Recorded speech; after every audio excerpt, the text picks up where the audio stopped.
우리 서로 멀리서 눈만 마주치면서 인사하시죠. 부활주일에 주님의 기쁨이 가득하세요. 부활주일에 주님의 기쁨이 가득하세요. 네, 감사합니다. 지난 금요일 날 새벽 기도를 마치고 집에 가는데 우리 집 주차장에 들어가려면 도로에서 우회전을 해야 돼요. 그래서 우회전을 하려고 차를 이렇게 트는데 뭐가 휙 달려붙는 거예요. 그래서 깜짝 놀라서 브레이크를 잡았는데 전동 킥보드를 타는데 한 젊은 애가 하나에 혼자 타지 않고 둘이 탔나 봐요. 둘이 타고 내가 우회전을 하는 줄 모르고 확 오다가 내가 차를 틀으니까 그 전동 킥보드를 브레이크를 잡으면서 너무 빨리 잡으니까 그 안전장치가 없잖아요. 막 애들 둘이 탁 튀어나간 거예요. 아찔하더라고요. 근데 전동 킥보드하고 제 차하고 부딪히지도 않았고 걔들도 다치진 않은 것 같아요. 툭툭 털고 다시 타고 갔으니까. 그 잠깐의 순간인데 그걸 지나고 나니까 사모님이 주님 감사합니다. 그 뭐 누가 잘잘못을 떠나서 부딪히고 다치고 깨지고 하면 얼마나 마음이 안 편해요. 저도 이제 내려서 집에 들어가는데 여러 생각이 나는 거예요. 아이고 아주 아침에 철렁했네. 제가 운전을 오래 했으니까 사고가 몇 번 났어요. 사고 나면 다 여러 가지 생각을 하잖아요. 근데 이제 우리 믿음 있는 사람들은 그런 아주 깜짝 놀랄 사고가 나면 주님을 생각하게 돼요. 주님께서 쭉 정리를 해보면 어떤 때는 꼭 사고 날 것 같은데 극적으로 사고가 안 나요. 어떤 때는 사고 날 일도 아닌데 사고가 나고 아주 복잡해지는 거예요. 그런데 그런 상황을 이제 내가 주님과 관계로 이렇게 점검을 해보면 어떤 점검이 되냐면 내가 주님과 관계가 참 친밀하고 기쁘고 은혜가 있을 그때는 사고가 나도 부드럽게 풀리고 또 잘 모면되고 그래요. 그런데 내가 주님과 관계가 친밀하지 않고 나 혼자 마음이 안 편할 때는 사고가 나도 막 짜증이 나고 사고가 안 나도 막 분노가 생기고 이러는 거예요.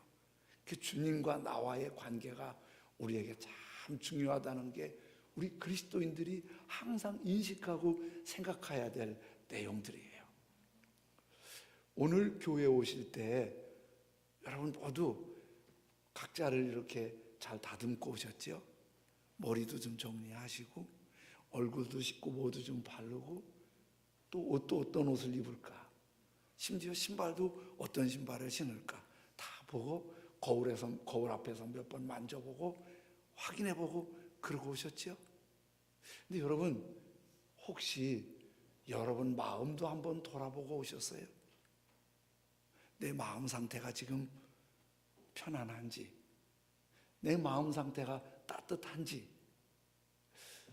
내 마음이 포근해서 다른 사람한테 예수님의 향기가 있을 법한지 이런 생각 좀 하고 오셨어요? 근데 하나님은 말씀하시잖아요. 하나님은 외모를 보시지 아니하고 중심을 보시느니라. 우리가 이렇게 단장하고 머리도 얼굴도 옷도 매만지고 오는 거 그것도 귀해요. 그냥 부시시 잠옷 입고 오면 안 되잖아요. 귀해요. 그런데 주님은 그것보다도 훨씬 더 뭘 보냐면 우리 마음을 보세요. 예배 드릴 마음이 돼 있나? 하나님을 정말 기쁘시게 할 준비가 돼 있나? 내가 다른 사람들에게 아니 나 자신에게 기쁘고 즐거움을 나눌 수 있는 마음의 향기가 있나? 주님 그걸 더 보시는 거예요.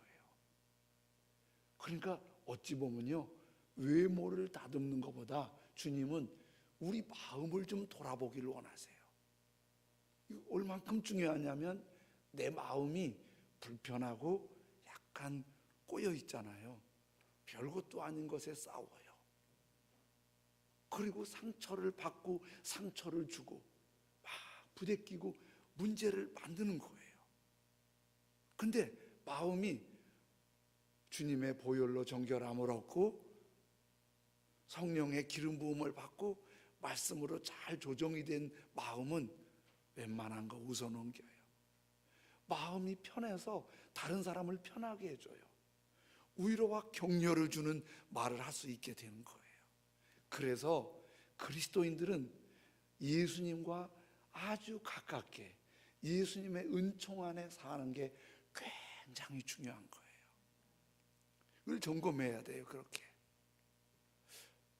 예수님께서 갈릴리 주변으로 사역하실 때 사람들이 예수님에 대해서 이런 기대를 갖고 있었어요. 예수님이 왕 되시면 좋겠다. 예수님이 왕 되시면 좋겠다. 그리고 예수님을 왕이라고 실제 환영을 했어요. 나라의 지도자는 그 몇 가지 해야 될 일이 있어요. 예수님은 거기에 굉장히 충분한 자격이 있어요. 왕감이었어요. 나라의 지도자는 가장 먼저 경제 문제를 해결해 줘야 하잖아요. 예수님은 보리떡 5개 물고기 2마리로 5,000명을 먹이세요. 남자 장정만 5,000명이니까 전체로 계산하면 대단한 거예요. 그러면 예수님은 경제 문제는 걱정하지 않아도 되잖아요. 또 38년 된 환자 보시고 일어나 네 침상을 들고 걸어가라. 그러니까 뚝뚝뚝 걸어가요. 경제 문제 못지않게 중요한 게 건강 문제예요. 이거 건강 문제 이것만 해결하면 이건 나라 지도자예요. 지금도 어느 나라든지 코로나 문제 해결하는 지도자는 이거는 대환영받을 지도자예요. 그것뿐 아니잖아요. 지금 우리나라는 권력의 부패에 대해서 굉장히 예민하잖아요.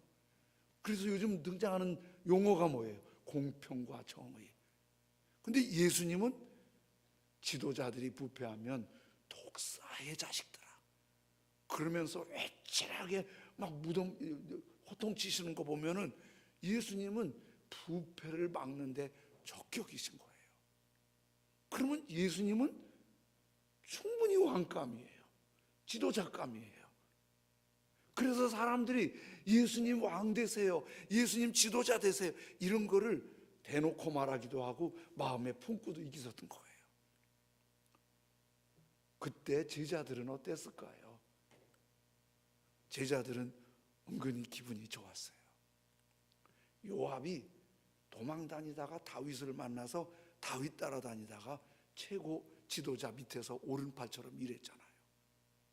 다윗이 도망 다니다가 왕이 되니까 그 밑에서 도망 다니던 사람들이 다 권력의 실세가 된 거예요. 제자들도 그 생각이 있었어요. 그래서 제자들끼리 서로 쳐다보면서 쟤보다 내가 조금 높은 자리 가겠지? 그 중에 2 제자는 예수님께 와서 부탁했어요. 예수님 왕 되시면요 우리 하나는 오른쪽에 왼쪽에 해주세요. 그 얘기를 들은 제자들이 화를 내면서 네가 크냐?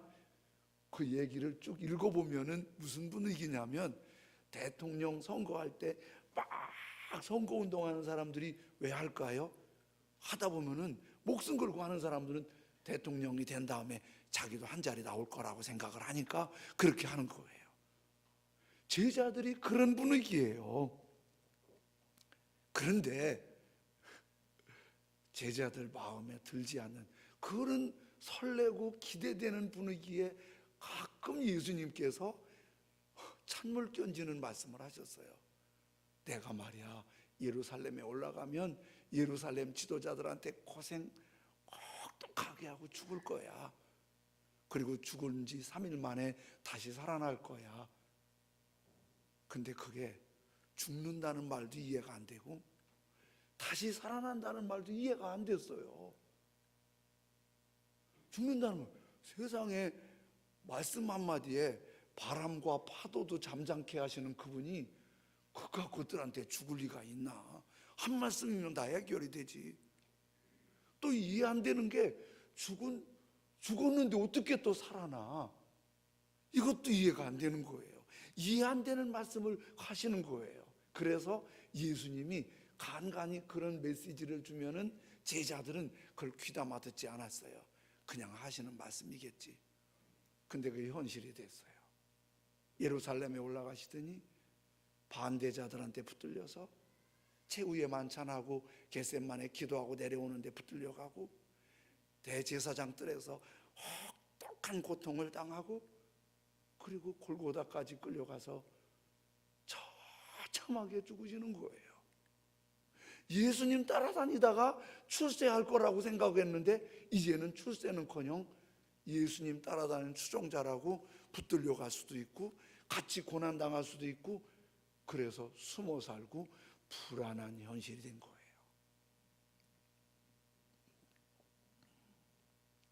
그런데 예수님 죽으시는 거 보니까 다시 살아난다는 그 말도 제자들에게 와닿지가 않아요.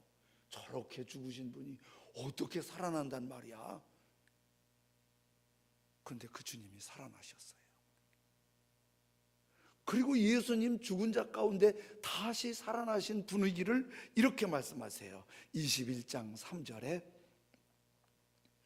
시몬 베드로가 나는 물고기 잡으러 가노라 하니 그들이 우리도 함께 가겠다 하고 나가서 배에 올랐으나 그날 밤에 아무것도 잡지 못하였더니 2절에는 그 제자들의 이름까지 쭉 적어놨어요. 그냥 제자들이 모여 있는데 나 갈릴리로 고기 잡으러 가야겠다. 원래 예수님 부름받기 전에 갈릴리 어부들이었어요.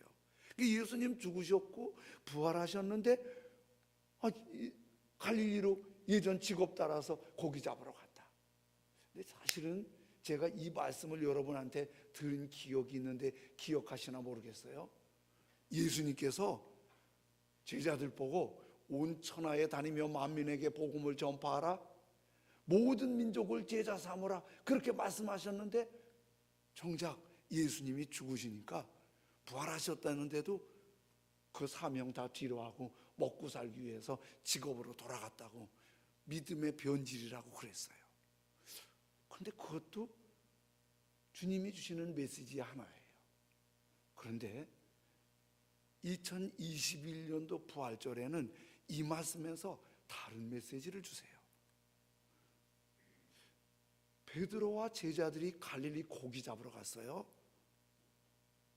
사명을 버리고 예수님 버리고 직업으로 돌아간 줄 알았는데 성경의 분위기를 보니까 다른 메시지가 있어요. 지금 21장을 보잖아요. 예수님 부활이 20장부터 시작돼요. 20장에 예수님 부활하시는 아침에 무덤에 제일 먼저 간 여자가 막달라 마리아예요. 가서 보니까 무덤 문이 열렸어요. 예수님 시신이 어디 있나 안 보여요. 막달라 마리아가 화들짝 놀라갖고 제자들이 있는데 막 뛰어갔어요. 예수님 무덤 열렸고 예수님 시신이 어디 갔나 없다고. 그러니까 제자 중에 베드로와 요한이 막 뛰어가요. 무덤까지. 근데 요한이 달리기 좀 잘했나 봐요. 요한이 먼저 갔어요. 보고는 무덤 밖에서 진짜 안 보이네. 근데 바로 뒤따라 베드로가 달려왔어요. 베드로는 행동파예요. 쳐다보고만 있을 수 없어요. 들어가 봤어요. 둘 다 그렇게 했는데 예수님 시신이 보이지 않는 건 알았는데 그 다음에 베드로와 요한이 뚜렷한 대책이 없는지 집으로 돌아가요. 무덤에서 알아보지도 않고. 그리고 막달라 마리아는 무덤 곁에서 울고 있어요. 우리 예수님 어디 가셨지? 예수님 뭐 어떻게 하지? 울고 있는 거예요. 그러다가 막달라 마리아는 부활하신 예수님을 만나요. 그리고 제자들은 여전히 숨어 있는데 가룟 유다는 예수님 팔고 스스로 자결했죠. 그리고 도마가 잠깐 어디 가고 10명의 제자가 있는데 부활하신 예수님이 오셔서 평안이 있을지어다 축복하고 성령을 받으라 말씀하시고 예수님 떠나셨어요. 도마가 들어왔더니 도마, 우리 부활하신 예수님 만났어. 그랬더니 도마가 펄쩍 뛰면서 예수님이 심장마비로 돌아가신 분도 아니고 그렇게 처절하게 죽으시고 물과 피를 다 쏟고 죽으셨는데 어떻게 살아나? 나는 그 예수님의 옆구리에 창자국을 만져보고 손에 못자국을 내 눈으로 보기 전에는 난 믿을 수 없어. 근데 그 다음 주일날 도마까지 있는데 예수님이 또 오셨어요. 이게 20장에 부활하신 예수님을 제자들이 만난 그 스토리예요. 그리고 오늘 21장 3절에 베드로가 다른 제자들과 갈릴리로 고기 잡으러 갔어요. 가만히 있어. 부활하신 예수님을 어설프게 꿈인지 환상인지 본 것도 아니고 한 명이 어설프게 보고 봤다고 얘기하는 것도 아니고 10명이 11명이 확실하게 봤고 막달라가 마리아가 봤고 그랬는데 그러면 예수님 어떻게 명령을 따를까? 이렇게 해야지. 고기 잡으러 가냐? 왜 고기를 잡으러 가냐? 예수님을 어떻게 따를까 생각을 해야 되지. 그런데 어떻게 따를까 생각 그렇게 하잖아요. 그런데 베드로가 고기 잡으러 가는 다른 마음을 하나 발견한 거예요. 갈릴리에 고기 잡으러 왜 갔을까요? 사명을 버리고 직업으로 돌아간 걸까요? 예수님께서 십자가에 죽으실 것과 부활하실 것을 말씀하시면서 하나 또 말씀하신 게 있어요. 부활하신 예수님 보고 난 후에 베드로 속에 딱 떠오르는 말씀이 있었어요. 그게 마태복음 26장 31절 32절 말씀입니다. 그때에 예수께서 제자들에게 이르시되 오늘 밤에 너희가 다 나를 버리리라. 기록된 바 내가 목자를 치리니 양의 떼가 흩어지리라 하였느니라. 그러나 내가 살아난 후에, 그게 지금 최후의 만찬하는 그 자리에서 예수님 죽으신다, 나 죽는다, 그리고 살아난다, 살아난 후에 갈릴리에 가 있겠다 그러신 거예요. 너희보다 먼저 갈릴리로 가리라. 그리고 실제 마태복음 28장 16절 17절에는 11제자가 갈릴리에 가서 예수께서 지시하신 산에 이르러 예수를 배웠고 경배하나 아직도 예수님이 부활하신 거 맞아? 긴가민가 그러는 사람들이 있더라는 거예요. 이렇게 보니까 갈릴리는 옛날 직업은 고기 잡는 데였지만은 갈릴리는 제자들에게 예수님께 부름받은 곳이에요.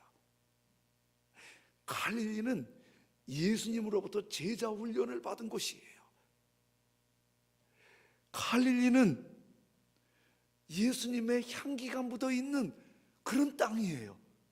그래서 지금 갈릴리에 3일 만에 내가 만나리라, 갈릴리에 가 있으리라 그렇게 말씀하니까 고기 잡으러 간 게 아니고 영적인 고향으로 간 거예요. 야곱이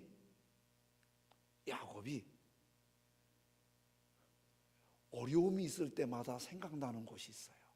베델이에요. 왜? 그 베델에서 하나님을 만났거든요.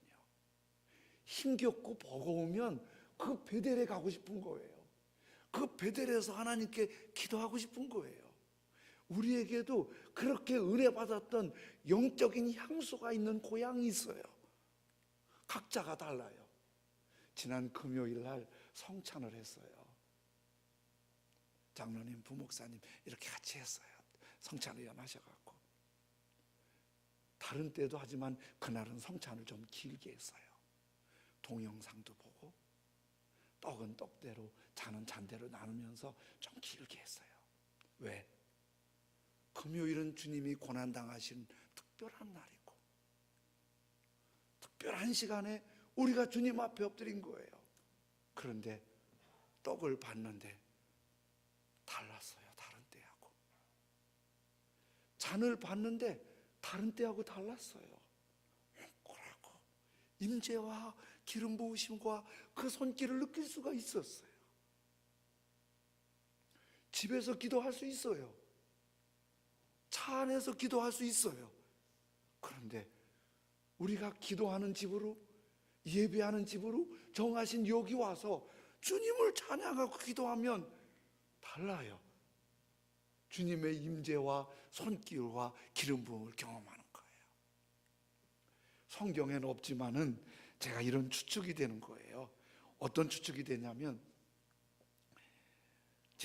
베드로나 제자들이, 특별히 베드로가 그물을 던지면서 무슨 생각했을까요? 그날따라 고기가 한 번도 안 잡혔어요. 누가복음 5장에서 고기가 안 잡힐 때 예수님이 깊은 곳에 가서 그물을 던져라, 그물을 던졌더니 너무 많이 잡은 거예요. 이날도 기술이 없는지 3년 동안 안에서 기술이 무디어졌는지 고기를 잡지 못했어요. 그런데 고기를 잡지 못한 것에 대한 탄식보다 베드로는 이런 생각을, 혹시 예수님 어디 안 계실까? 물 위를 걸어오시던 그 예수님께서 찾아오지 않으실까? 예수님, 베드로 이렇게 부르며 오시지 않으실까? 그물 던지면서, 그물을 끌어올리면서 두리번 예수님을 찾았던 거예요. 그래서 갈릴리에 있는 베드로는 주님을 버리고 사명을 버린 게 아니라 주님을 더 만나고 싶은 갈망이 갈릴리에서 그물을 던지고 그물을 건져본 거예요. 그런데 21장 4절에 이렇게 말씀하세요. 날이 새어갈 때에 예수께서 바닷가에 어떻게 서셨어요? 제자들이 예수신 줄을 알았어요? 몰랐어요? 알지 못했어요. 제자들 중에 그런 사람이 있었을 것 같아요. 그물 던지면서 예수님 계시면 좋을 텐데, 예수님 내 손 잡아주세요, 예수님 내 마음 잡아주세요, 예수님만 있으면 돼요. 지금 갈릴리에서 어떤 어려움이 있어도 예수님만 계시면 나는 다 답이 돼요. 그런데 정작 예수님께서 와 계세요. 그런데 제자들은 안 보여요. 우리의 모습 아니에요? 예수님을 믿는다는 게 뭐예요? 요한복음에 정확히 말씀하세요. 영접하는 자, 곧 그 이름을 믿는 자들에게는. 여러분, 예수님 믿으시지요? 네. 예수님 내 구주, 내 하나님으로 믿으시지요? 그 믿음을 이렇게 말씀하세요. 영접하는 자. 내가 예수님을 믿는다는 말은 믿어 이렇게 말만 하는 게 아니라, 예수님 믿습니다, 나의 구주, 나의 하나님으로 믿습니다. 믿는 그 순간 예수님께서 내 안에 쏙 들어오신 거예요. 지금 예수님 그러면 내 안에, 여러분 안에 계신 거 믿으시지요? 예수님 여러분 안에 계신 거 믿으시지요? 그런데 참 이상하잖아요. 바닷가에 서 계신 예수님을 제자들은 알지 못해요. 내 안에 계신 예수님을 내가 모르고 있어요. 내 안에 계신 예수님만큼 더 친한 분이 어디 있어요? 예수님이 허접한 무슨 나무 토막이 아니에요. 천지를 지으신 전능하신 하나님이세요. 그 하나님이 내 안에 계세요. 근데 왜 낙심하세요? 왜 짜증내세요? 왜 사람한테 자꾸 힘들고 어렵게 하세요? 남편이 해줄 수 있는 게 한계가 있어요. 아내가 해줄 수 있는 게 조금밖에 없어요. 아내 남편한테 너무 찾다가 마음 상하잖아요. 왜 근데 내 안에 계신 예수님한테는 그런 거 상의 안 하세요? 바닷가에 서 계신 게 아니라 내 안에 계신데 예수님이 내가 서먹해. 내 안에 모신 게 서먹해. 예수님과 말하지 않아. 예수님이 안 보여. 너무 세상과 사람 일과 여러 가지 일에 너무 분주하고 사람을 기대하고 세상을 기대하고 너무 다른 걸 찾다 보니까 내 안에 예수님이 안 보여. 내 안에 계신데 이거를 주님이 말씀하시는 거예요. 그런데 21장 7절에 이렇게 말씀하세요. 예수께서 사랑하시는 그 제자가 베드로에게 이르되 주님이시라 하니 시몬 베드로가 벗고 있다가 주님이라 하는 말을 듣고 겉옷을 두른 후에 바다로 뛰어내리더라. 요한복음은 요한이 기록했잖아요. 요한은 기록할 때 자기 이름을 안 넣어요. 요한복음에서는. 그래서 요한을 말할 때는 자기를 이렇게 말했어요. 예수께서 사랑하시는 그 제자. 내가 누구라고요? 예수께서 사랑하시는 그 제자. 어디 가서 말할 때 제가 윤민영입니다 그러지 마시고 예수님께서 사랑하시는 제가 그 사람입니다. 예수님께서 사랑하시는 제가 그 사람입니다. 시작. 네. 그렇게 말하기가 조금 불편한 분 계세요. 나 주님하고 서먹한데. 근데 그 예수님이 사랑하시는 그 제자 요한이 베드로에게 말하는 거예요. 주님이시다. 여지까지 예수님을 못 보다가 예수님을 부활하신 살아나신 예수님을 본 거예요. 예수님이시다. 예수님이시다. 베드로는 행동파라고 그랬죠. 요한은 예수님이다 그리고 서 있어. 베드로는 옷을 입고 뛰어들어가는 거야. 행동파야. 알아보는 건 베드로가 먼저 알아보는, 요한이 먼저 알아보는데 왜 주님은 베드로를 수제라로 세우셨을까? 이랬을 것 같아요. 마음에 잘 깨닫긴 한데 순종을 더디하면 좀 뒤에가 있거라 그런 것 같아. 순종해서 아멘 뛰어들어가면 그래 네가 베드로다 그런 것 같아요. 오늘 2021년도 부활절에 주님이 우리에게 주시는 메시지는 예수님이시다. 내 안에 계신 분이 예수님이시다. 내 안에 계신 분이 예수님이시다. 이런 고백이 일어나길 원합니다. 알아본 거예요. 내 안에 계신 그분이 예수님이시다. 그래서 예수님과 서먹하지 말고 예수님과 친해지시길 원합니다. 힘드세요? 예수님, 나 힘들어요. 답답하세요? 예수님, 나 답답해요. 몸이 아프세요? 예수님, 나 아파요. 잠들면서 예수님 생각하면서 주무셔 보세요. 아침에 눈을 뜨고 성령님 사랑합니다 고백하면서 눈을 떠보세요. 그때 요한의 고백이 내 고백이 됩니다. 내 안에 예수님이시다. 우리 같이 한번 하실까요? 내 안에 예수님이십니다. 아멘. 그 주님이, 내 안에 예수님이 회복되는 그 순간, 내 안에 예수님이 회복되는 그 순간 이상한 신령한 기쁨이 있어요. 평안이 강물처럼 흘러요. 어두운 곳에 환한 빛을 보게 하세요. 우리 찬송 중에 너 근심 걱정 말아라 주 너를 지키리, 그런 찬송이 있어요. 그 찬송을 만드신 분이 월터 마틴 목사님과 그리고 시빌라 사모님이 함께 만든 거예요. 시빌라 사모님이 젊은 날에 중병이 들어서 하나님의 부름을 받기 전에 투병 생활을 해요. 목사님이 사모님을 병간하면서 너무 힘겨워하니까 손을 잡고 자리를 떠나지 않고 있어요.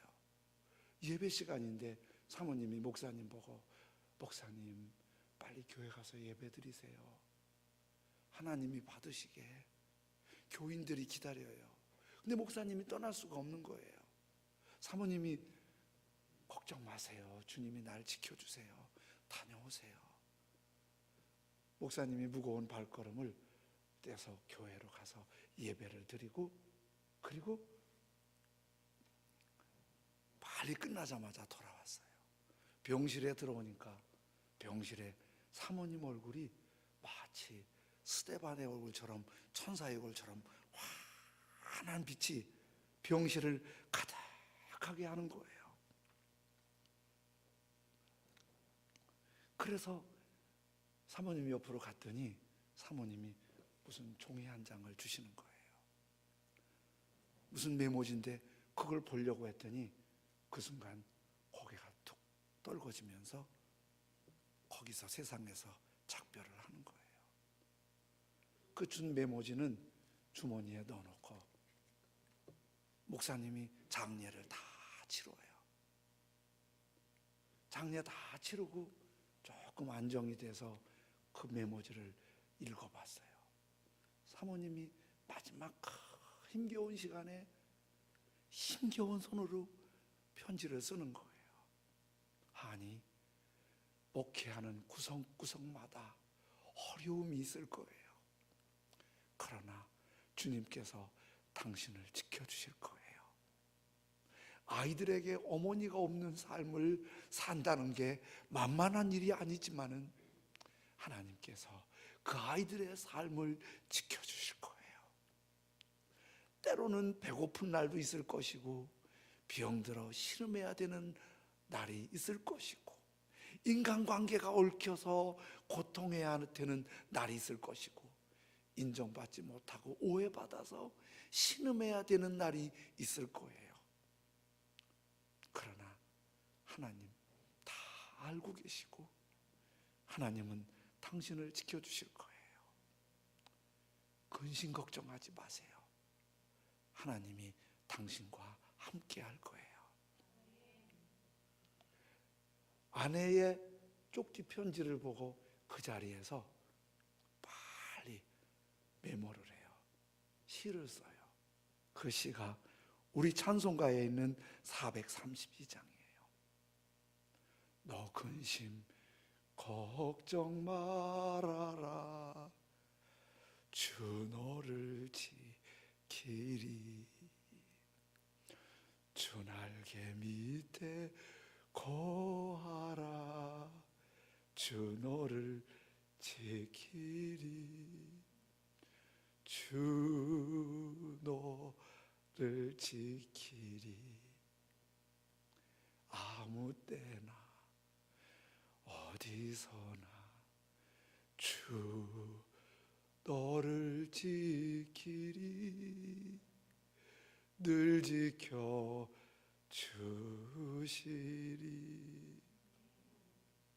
여러분, 제가 여러분의 임종을 지켜봤어요. 그런데 임종 순간에 남편에게 그런 편지 쓸 수 있다는 거 주님 은혜 아니면 못해요. 몸에 힘이 있어도 마음이 그런 편지 쓸 겨를이 없어요. 마음이 쓰고 싶어도 몸이 말 안 들어서 편지를 쓸 수 없어요. 그런데 시빌라 사모님이 그 편지 쓸 수 있었던 것은 예수님께서 그 안에 계시기 때문이에요. 예수님께서 그 안에 계시기 때문이에요. 제가 사역하면서 둘 중에 한 분이 먼저 떠나서 사별한 분들을 여러 번 봤어요. 사별하면 서로 사는 동안에는 밉고 사랑하고 갈등도 있지만 한쪽이 떠나면 남은 사람 마음에는 깊은 아픔이 있어요. 이거는 똑같아요. 홀로 서기를 하는데 빠르면 6개월, 길면 1년 이상 가요. 그게 얼마나 힘드는지 몰라요. 그렇게 힘들어했던 사람도 곁에 떠나서 텅 빈 자리가 그렇게 힘드는 거예요. 그런데 마르틴 목사님이 주 너를 지키리.